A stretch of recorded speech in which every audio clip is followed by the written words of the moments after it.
Good morning, everyone. This is Matt Tour. Glad you could join us this morning. We're very happy to be joined here later by Craig Geiger and Thea Marissa Scafidi. And we're going to be going over some great information this morning on some of the legislative proposals on some tax changes. I know Thea's going to be a great job on that for us here in a little bit. Craig's going to kind of do a wrap up of how the Lincoln financial products tie in to some of the changes coming forward and how you can get a jump on those based on moving forward into 2022. So we're gonna have some really great information. Again, this is Matt Tour, a marketing specialist in the annuity side at Insurance Agency Marketing Services, and we're glad you could join us this morning. And we'll try to keep this as brief as we can across the board. We know your time is valuable, so we'll try to keep things rolling here. And we do our new producer perks. It's a great way for people to earn some additional incentives based on production the first 180 days of being contracted. I know it's a great way for our agents to get out there and get some additional perks based on their production here out of the gate. I know that we have a number of individuals that earn these every year, and it's a great way for you to get some additional help regarding advertising, appointment setting. Maybe you want to do a radio show, Social Security seminars. We have a lot of different items you can choose from based on levels of production. So really a strong package of information you can get from us based on your production out of the gate. We also do our referral program. You refer agents to IAMS. They do production. You earn a override based on their production. We pay those out quarterly. I know I have agents every quarter that call me up and ask me when their check's going out, how much it's going to be, this and that, how the referrals have been doing based on production. So really it's a great tie-in for you and your agents out there and that you work with, and be able to help them out with their marketing and do all that with them, but also earning a small override based on their production. We have our market reimbursement program. We reimburse $100 for every $100,000 of indexed annuity premium. We use that towards marketing. We reimburse half the cost. So if you did a $2,000 meeting, we'd reimburse up to $1,000 of that based on your account balance, based on your marketing account balance. So great way to have IAMS participate in your marketing expenses. We also reimburse based on single premium life and life target. It's $200 per 100,000 on single premium life and $200 for $10,000 of life target premium. So a lot of agents obviously utilize that. It's a great way for us to help with your marketing expenses. We have a great back office support team here at IAMS. We've got a great group of marketers, administrative staff, really some top end creative people that can help you out with creating some marketing programs for you. Maybe do some Facebook advertising, mailings, emails, maybe redesign your website. They can help you with all that information. We've got a very experienced marketing team here at IAMS. I'm in the annuity department. I've been here over 20 years. We've got a lot of very valuable team members on that side that can help you out with case design, quoting, getting you hooked up with the right product for your client. Really some great information you can utilize based on the marketing team here. We also do a paperless contract. If you get licensed up with Lincoln Financial or any of our other carriers, you can do that without having to fill the paperwork out in hard copies. You can do that online. Really a quick, easy way to get licensed with a number of individuals at one time. We have our Firelight e-app system, and it's a great good system to utilize based on getting applications completed online, getting those submitted to the carrier, and then it's a much smoother process on getting the business through. You don't run as many hiccups regarding can't read the writing, names are misspelled, things are not done correctly because of writing or missing information on the e-apps. It makes sure that everything is completed before you submit it. And we have a majority of our companies that are on Firelight, including Lincoln Financial. So you can definitely utilize Lincoln to use those e-app programs based on their plans that they offer out there in the field. As I mentioned, we got a great creative team that can help you out with your advertising needs, logo design, maybe redoing your business look, redesigning your business cards, doing newsletters, postcards, you know, getting your website up to date, maybe creating a website from scratch. They can help you out with all that information. There's a digital marketing is big right now. They can help you be in the cutting edge of that side of the market and be able to get your name out there in the social media platforms and doing everything you need to get your name out there in the field as much as you can. We also have our IAMS website. I know we've got a great program there you can utilize on our website for doing quotes for life insurance. If you want to do some income comparisons based on different annuity carriers, pull up our latest annuity rates, look at long-term care information. We also have an industry link section. You can go to different companies based on, taxes.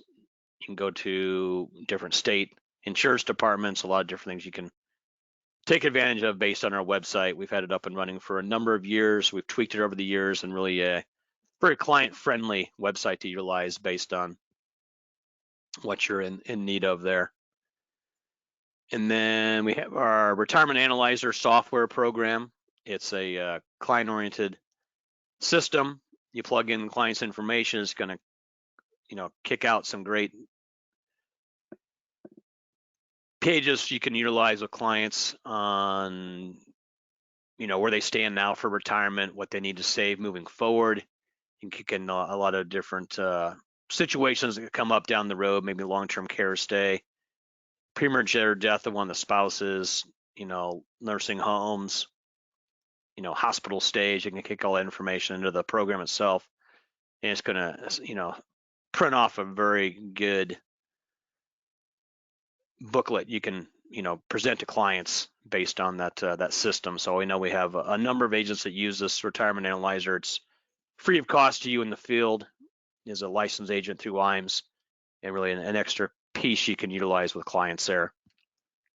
We have our wealth management side of our business here at IAMS. I know we have a number of our top agents that work on both sides, the insurance side and the security side.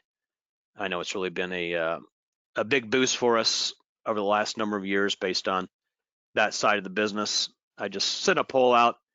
If you do have interest in getting some additional information from us on the wealth management side of the business, we could have one of the specialists give you a call on that side. I know Duncan does a great job, Charles Jr., we got Mike, we got a lot of really good, high qualified people out there on that side of the market. Help give you guidance. Maybe you need to take your Series 65, or you want to kind of see what platforms we have available through the IAMS Wealth Management team. They can go over all that with you, go over the costs, what your clients can save based on some of the fees that are typically charged to them and their accounts, kind of go over what we have available through our group. But if that's something of interest in, I can definitely have one of our specialists give you a call. I'm gonna leave this poll open for about another 30 seconds. We utilize a number of different investment groups that help on that side. So it's definitely a very valuable platform that you can get signed up with. I know we have, as I mentioned, a lot of our top agents work on both sides, both the security side and the insurance side. That way they're able to handle both sides of the market for the clients. You hate to hand a client off to another individual and you're losing that client down the road because the other individual can do more for them than you can.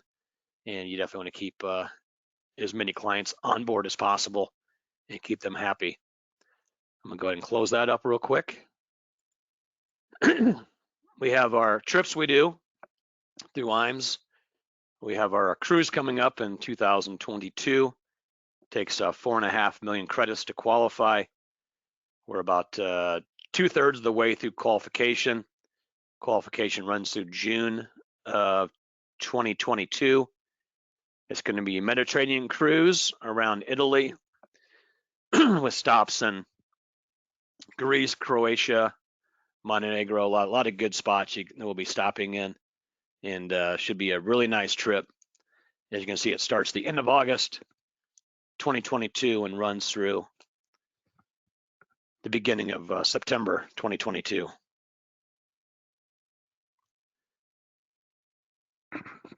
And that qualification does run through the end of June of 2022. So plenty of time to qualify for those people interested in qualifying for that trip.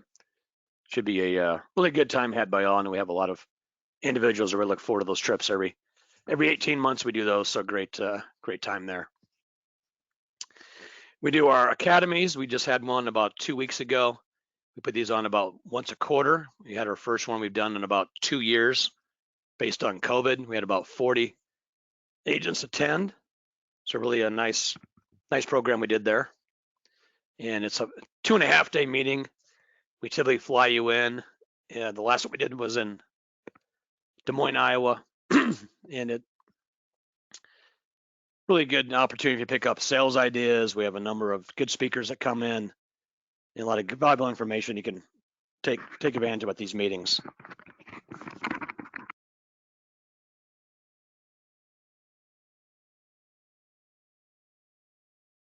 But yeah, it's a great time, for you to pick up some great information from other agents.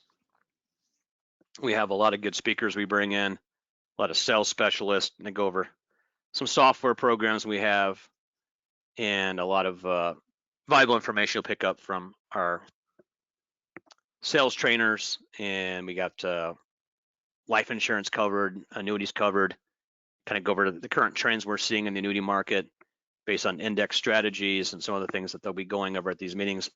Our next meeting will probably be coming up the beginning of 2022.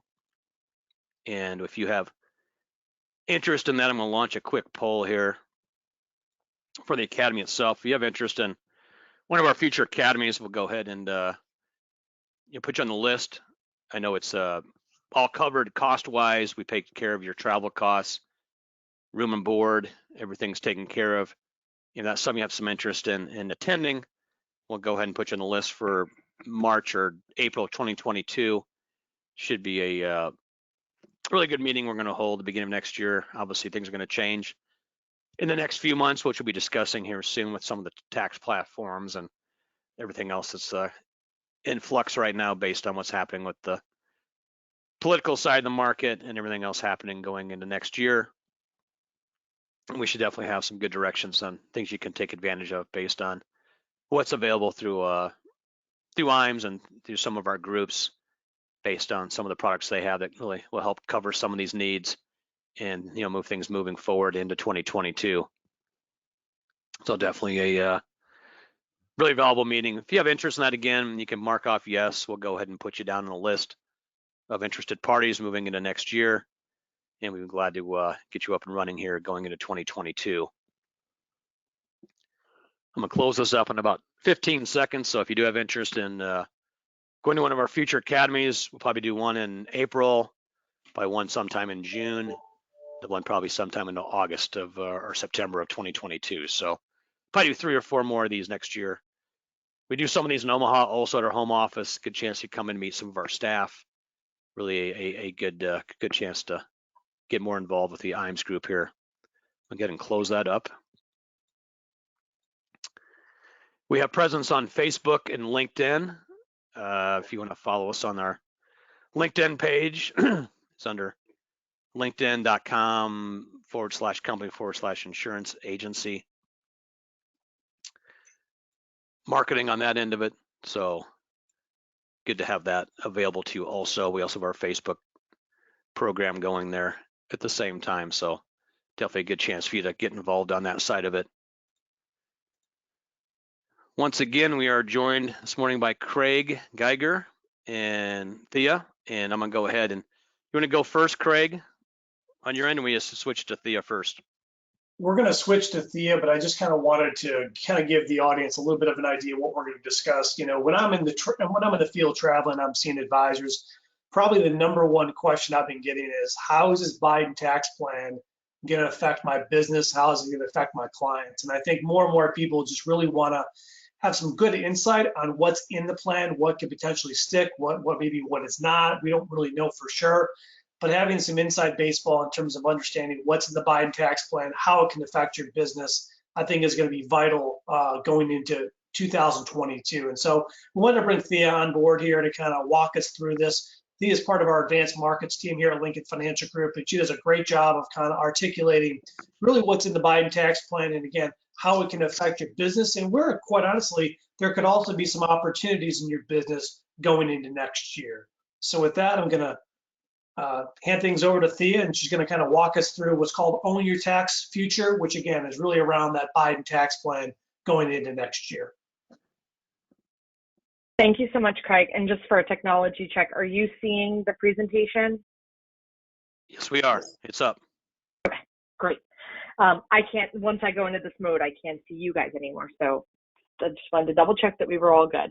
So thank you everyone for having me as part of this webinar today. Thank you all for attending. I really do appreciate it. As they said, we're going to be looking at our third trimester initiative, which is Own Your Tax Future.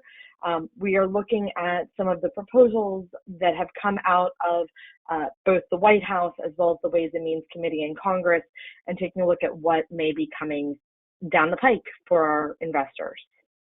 So a little bit about my team, just to give a quick commercial for who we are. I'm part of the Lincoln Annuity Advanced Sales team. We are a 5-person team. We cover the entire country, and we are here as a resource to financial professionals and their clients and our wholesalers to share our expertise, bring resources, and help close cases. Really what we do.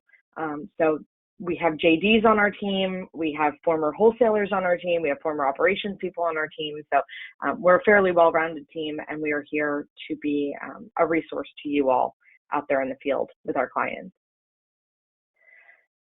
We have a couple core strategies here on advanced sales, and some of them will be tied in today. We talk about all sorts of things every day that maybe are rare in your practice, but they're daily for us. Things like beneficiary 1035s. We do a lot of trust work.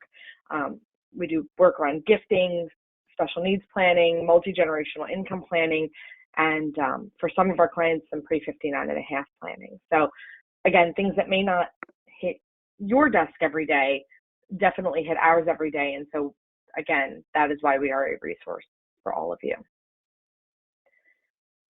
So jumping right in, I want to talk about some clients' concerns, and then we're going to talk about how the tax proposals may impact those concerns. So top 5 investment concerns for clients include political dysfunction, tax increases, slow recovery of the markets, volatility, and inflation. I've been seeing, especially recently, a lot of political polling around individual concerns here in the United States, and inflation is a top concern that is being polled in the political space. So it's definitely something that we will be seeing in the financial space as well. If we look at what the fears of U.S. investors are, there's a few. So large unexpected expense is a significant fear for U.S. investors. Job security, healthcare costs, maintaining a standard of living, but more than anything, taxes. Taxes are the #1 financial fear of U.S. investors. In a poll of 8,500 investors globally across 24 countries in March and April of this year, 41% of American investors polled said that taxes were their #1 concern, above those other 5. So lead that into what's happening out in the political space and what's happening in the marketplace, and it takes us into today's agenda. So today we're going to talk about taxes. We're going to do an income tax update. We're going to talk about gift and estate taxes, and then finally trust taxes. So the income tax update. Now, before I dive into this, any of you who are really following this legislative negotiation that's happening around the American Families Plan and the American Jobs Plan will note that things have changed almost weekly with regards to what's being proposed. This presentation was written in September, right after the first proposal came out. The proposal was then reviewed by the Congress at the end of October, and then revised again on November 3rd and November 4th. So constantly changing legislation. We're going to talk about some of the key things that we saw in the initial initial proposal from Congress. Not all of these things are in the current version of the bill, but if we've learned anything over the last couple of years with financial legislation is that things can get thrown in at the last minute. So being prepared is better, and knowing what's out there and what's being discussed is better than not being prepared. So with regards to the American Families Plan, a couple of things were initially proposed. One of the most impactful was raising the top marginal federal tax bracket from 37% to 39.6%. Now, if 39.6% sounds familiar, it's because that was the top tax bracket prior to the Tax Cuts and Jobs Act of 2017. The big difference here is that it would be reducing what the threshold is for clients to meet that top tax bracket. So it would be $452,000 for a single filer and $509,000 for a couple filing jointly. Currently, 37% being the top bracket isn't reached until $523,000 single, $628,000 joint. So significantly more clients would be folded in if this proposal were to be in the bill. There's also a proposal for long-term capital gains and qualified dividends to be taxed as ordinary income. Some people have called it a levelization of taxes between cap gains and income taxes, and that would be for clients with income over $1 million. That is currently out, as is the increased tax bracket. I'd be really surprised if at least the increased tax bracket didn't end up back in the bill. And then lastly, treating pass-through business income of high-income taxpayers as subject to the 3% NIIT and 3.8% Medicare tax. So we could see taxes going up, again, back to those pre-2017 levels. There's also quite a few proposals on the corporate taxes, but that's not really going to be our focus today. So who stands to be impacted by these potential changes? Well, we identified 3 clients that we think would be impacted. Amy and Dale are a married couple with an annual W-2 or 1099 income of $625,000. Glenn is a physician with high income and large non-qualified portfolio with significant capital gains and dividend distributions. And then Carol is a small business owner who receives a significant amount of pass-through revenue from their business.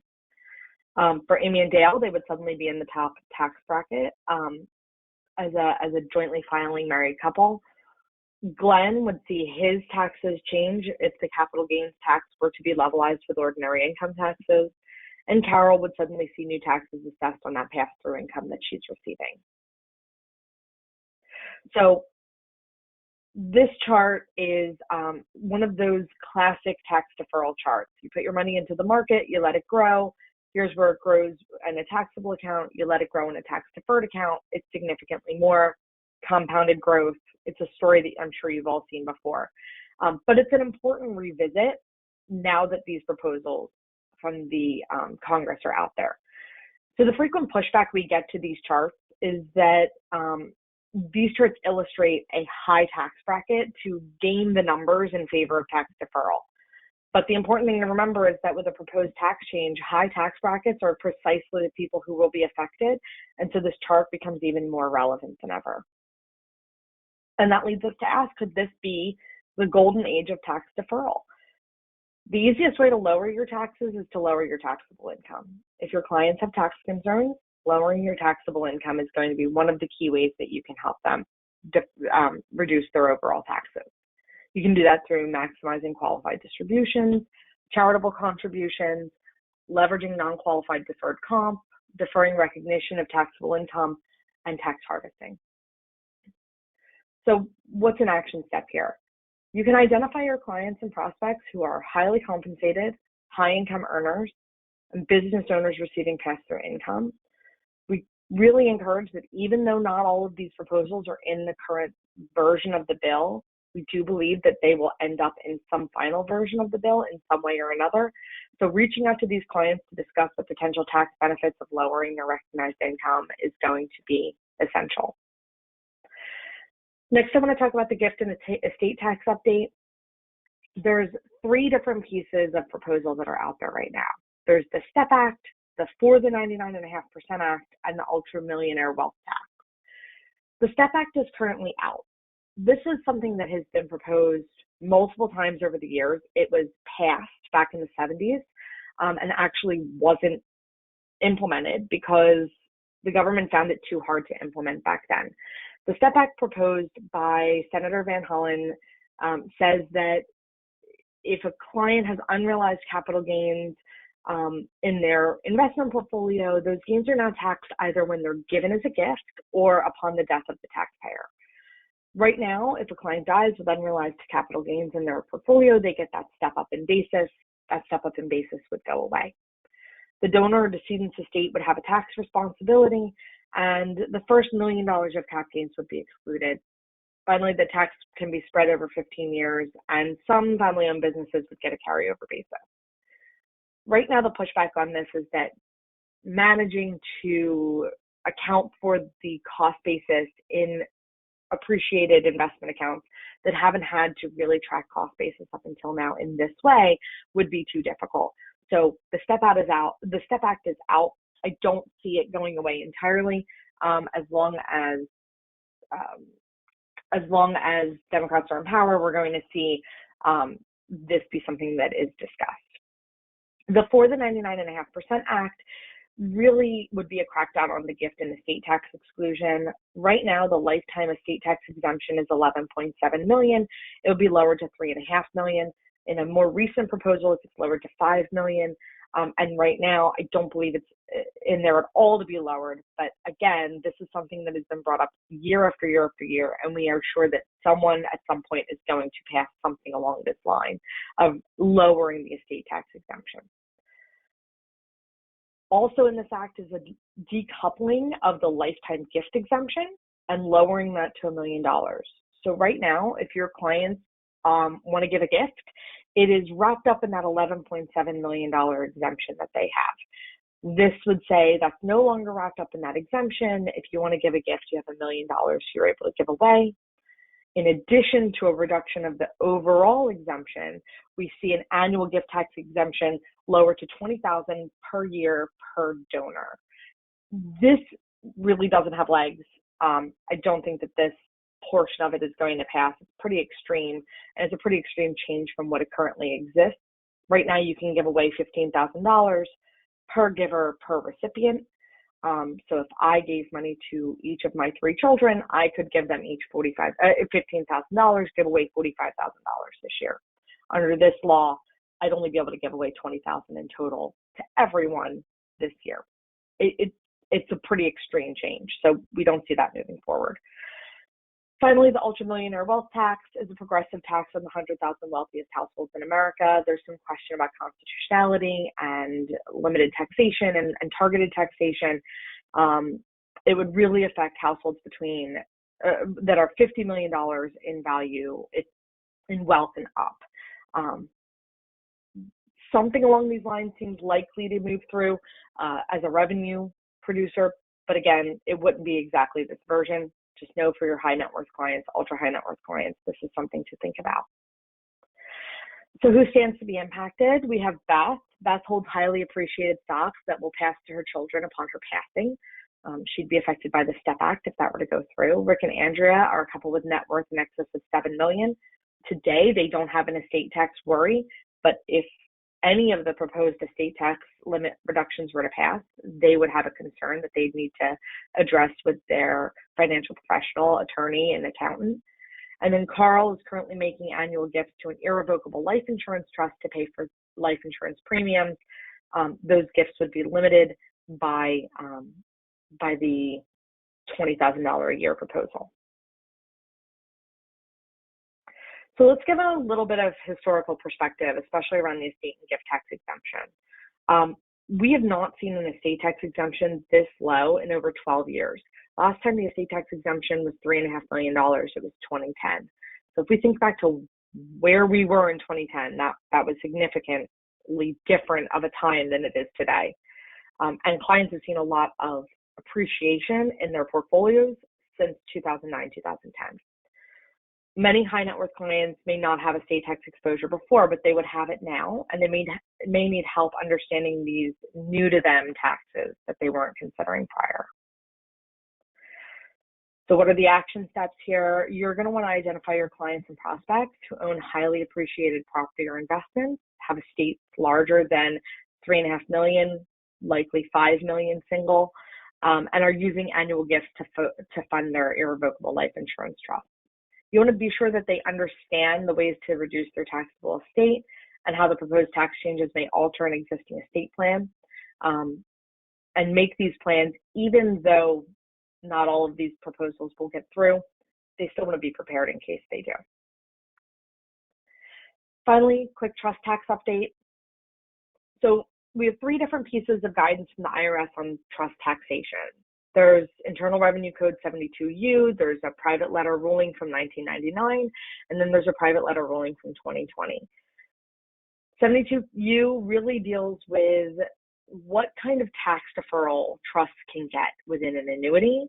And what that says is basically if all of the beneficiaries of the trust are natural persons, then they can receive tax deferral.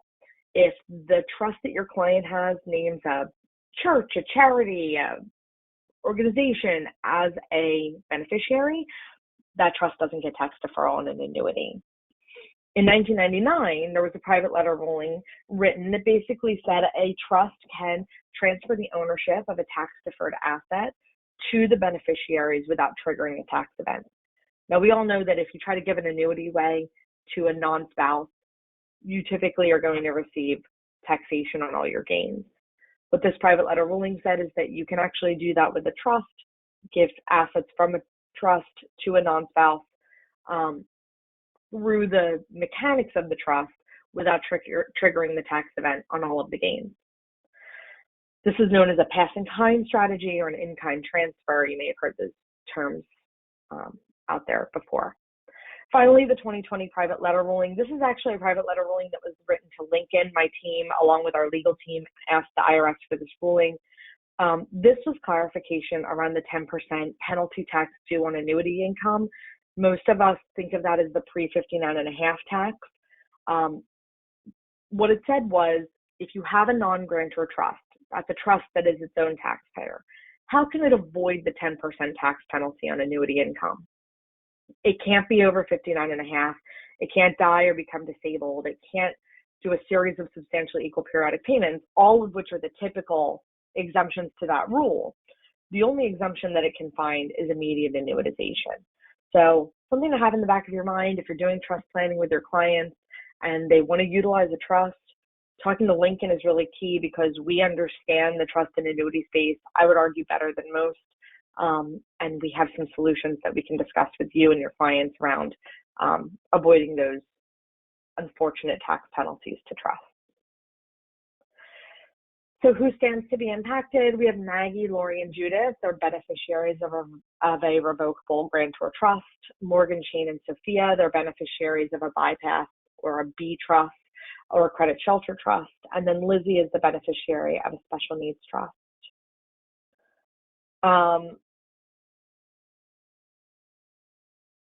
There is an opportunity using annuities, annuitization, to take assets that are meant for future generations and defer them.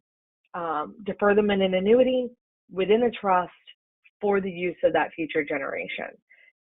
In this case, they want the trust asset to grow and compound without a tax drag, and for the daughter, Morgan, in this case, to receive the entirety of trust assets when she's 55.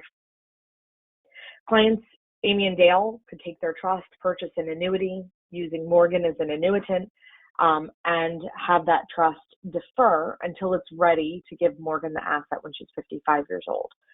At that point, Morgan would take ownership of the deferred annuity. She could continue tax deferral. She could start taking income, and she could name her children, Shane and Sophia, as the future beneficiaries of that annuity contract. One of the big benefits here is the fact that trusts have a significantly higher tax rate, taxable income threshold, they have a lower threshold than individuals. So even under the current law at 37%, individuals wouldn't reach that until $523,000 in income, whereas the trust is going to reach 37% tax bracket at $13,000 or more, $13,051 or more. So the ability to take a trust and purchase an annuity is going to give them so much additional savings and compounded growth versus them having that out in the market, having to pay taxes on their gains and distributions. So a timeline of a non-grantor trust, trusts are complex assets. They're going to be funded at a point. In this case, they purchase an annuity. Then the trust is going to be tax deferred within the annuity and continue to grow tax deferred.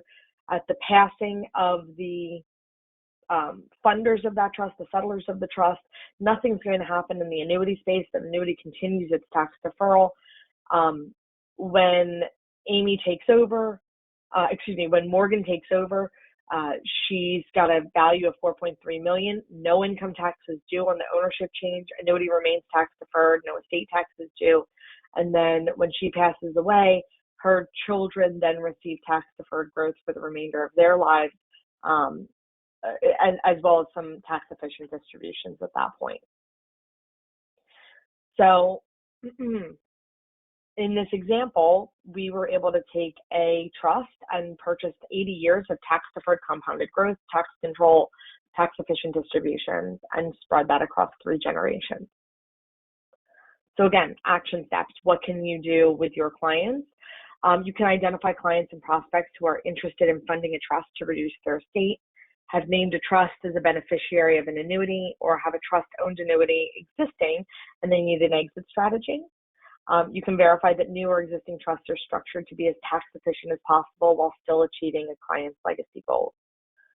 Again, just to reinforce here, trusts and annuities are difficult partners, and it's something that we focus on and are experts in here at Lincoln. So in conclusion, we just ask that you be ready for what could come. What could go up are the personal income tax rates, that corporate income tax rate, the long-term capital gains tax rates, and estate tax rates. What could go down is the estate tax exclusion, lifetime gift tax exclusion, and annual gift tax exclusion amount. And what could go away, maybe, is the step up in basis. So these changes may be in the future, whether it's this year, next year, or the year after, but the discussion needs to be today because these proposals aren't going away, even if they're not in the current version of the bill. So what I want you to think about are who are your top 3 clients in each of these categories? Who are your top 3 clients with taxable income, high taxable income? Who are your top 3 clients in terms of total net worth? And who are your top 3 trust clients? Do you have clients that hold trusts? Are they looking for more tax efficiency with their trust? We can help you find solutions for tax deferral, estate reduction, tax efficient income, and trust funding. And we ask that you include us here at Lincoln as part of your conversation in that regard. So thank you so much. I really do appreciate your time today, and I am going to hand it back over to Craig. All right, thanks, Thea, and thanks for sharing this information. I know it's something that comes up a lot in my travels, and I know more and more people want to better understand really what the Biden tax plan potentially could look like, and again, how it can impact your business. Really, at the end of the day, where Lincoln can be a great partner in your business is really right now going to be on the accumulation front. That's kind of where Lincoln's winning right now. Lincoln's very competitive. We've got a lot of different index strategies across the board. We have very, very competitive pricing in this environment.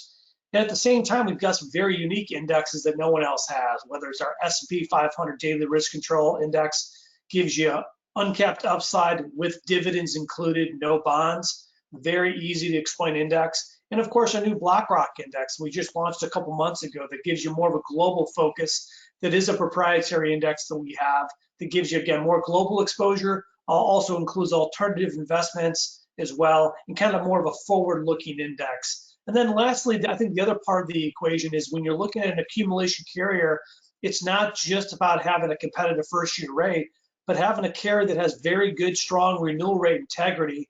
And that's a big part of the Lincoln financial story. And we are very much committed to that. It's been a big part of what we do in this space is not only having competitive first-year rates, but having very strong and competitive renewal rates as well in our products. And one thing to kind of touch on inflation and why we think that golden age of tax deferral is really probably going to come back in vogue, if you will, and where the accumulation opportunities can be is one of the things we did touch on was inflation. And I just saw these numbers just the other day, and I just wanted to share them with you real quickly.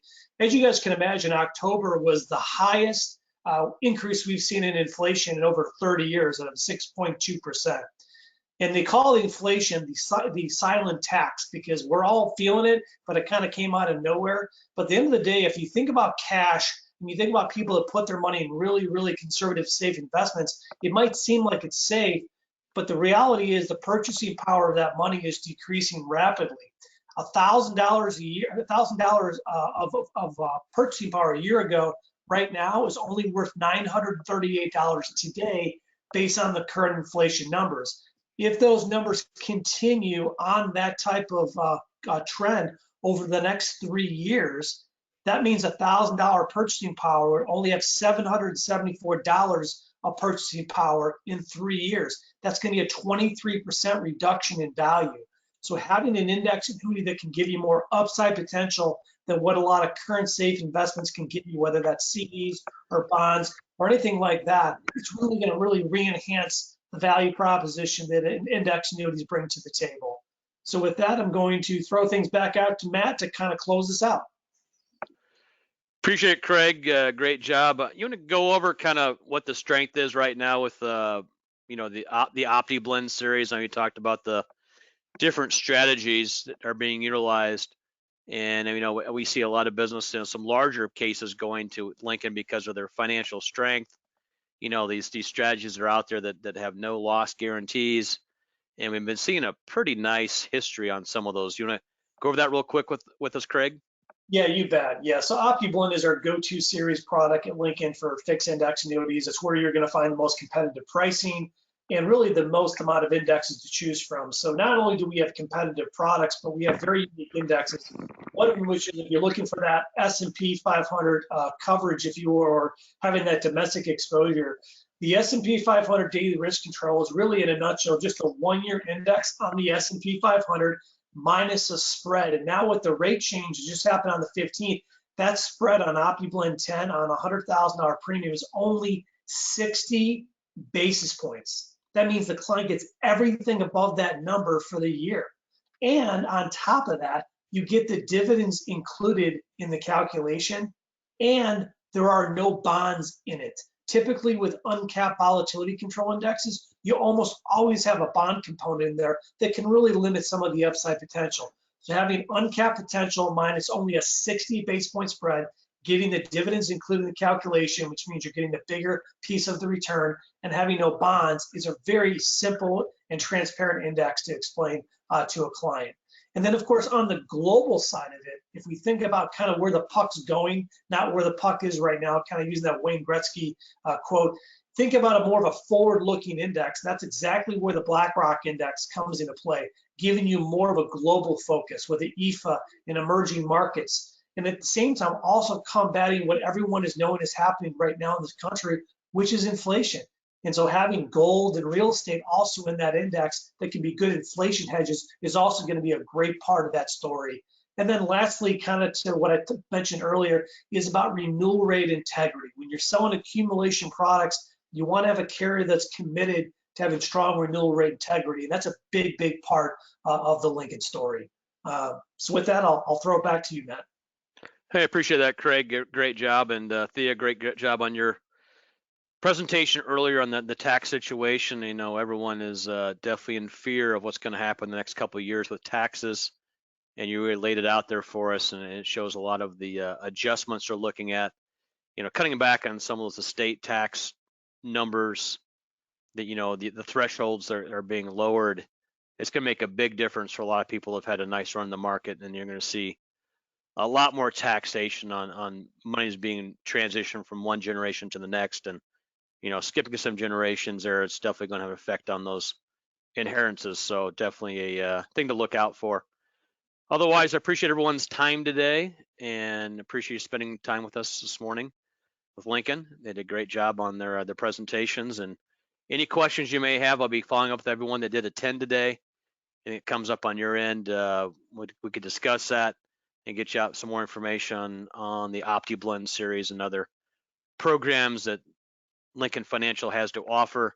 We got some great pieces on the BlackRock strategy, their Fidelity strategy, also their S&P strategy.